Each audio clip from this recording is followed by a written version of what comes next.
সুন্দরের বুকে বনছায়া ঘিরে, ঢেউয়ের মায়ায় দোলে জীবনও ধীরে। সেথায় বসেন বনবিবি রানী, অরণ্য রক্ষায় দেন আশীর্বাণী। আলো ছায়ার আলেখ্য, প্রকৃতির বুকে শিল্পের নৈবেদ্য।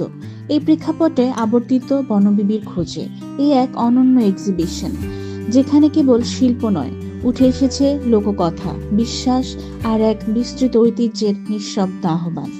আমরা দাঁড়িয়ে আছি সভ্যতা আর প্রকৃতির দ্বন্দ্বসীমায়, যেখানে একদিকে বিস্তার পায় কংক্রিটের নগর, অন্যদিকে ধ্বংসপ্রায় বনভূমি থেকে আজও ধ্বনিত হয় বনবিবির কথা। সুন্দরবনের গহীনে যে আদিম বোধ আর আশ্রয়ের প্রতীক হয়ে ওঠেন বনবিবি, তারই রূপ ও রস আজ শিল্পীর তুলিতে ফিরে এসেছে এই প্রদর্শনীতে। প্রবেশদ্বারেই প্রথমেই দেখা মেলে এক বিশাল ক্যানভাস, যেখানে বনবিবি যেন জেগে উঠেছেন লতাগুল্মের মাঝখান থেকে, চোখে করুণা, ভ্রুতে দৃঢ়তা আর হাতে আশ্বাসের স্পর্শ। প্রতিটি চিত্র যেন এক একটি কাব্য, মাটির রং, শুটকি বুননের গন্ধ, বাঘের থাবার শব্দ আর নদীর ঢেউ, সব মিলিয়ে শিল্প হয়ে উঠেছে জীবন্ত ইতিহাস। আলোকচিত্রে ধরা পড়েছে নদী ভাঙা মানুষের চোখ, যারা আজও বনবিবির কাছে প্রার্থনা করে মাটির আশ্রয়, লবণাক্ত জলে বাঁচার শক্তি।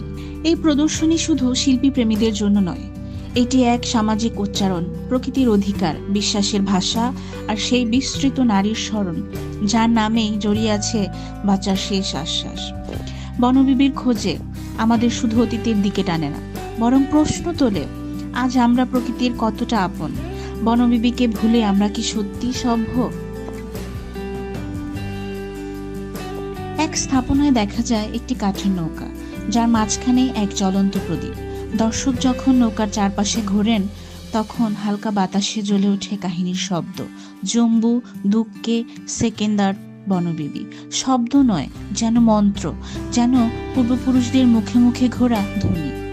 প্রদর্শনী শেষে যখন বাইরে বেরিয়ে আসি, তখন মনে হয় বনবিবিকে খুঁজতে এসে যেন নিজেদেরই খুঁজে পেলাম। শিল্পের ভেতর দিয়ে আমরা ছুঁতে পারি সেই প্রশ্ন, আমরা কি এখনো বিশ্বাস করি এক নারী দেবীর হাতে পৃথিবীর ভার তুলে দেওয়ার কথা?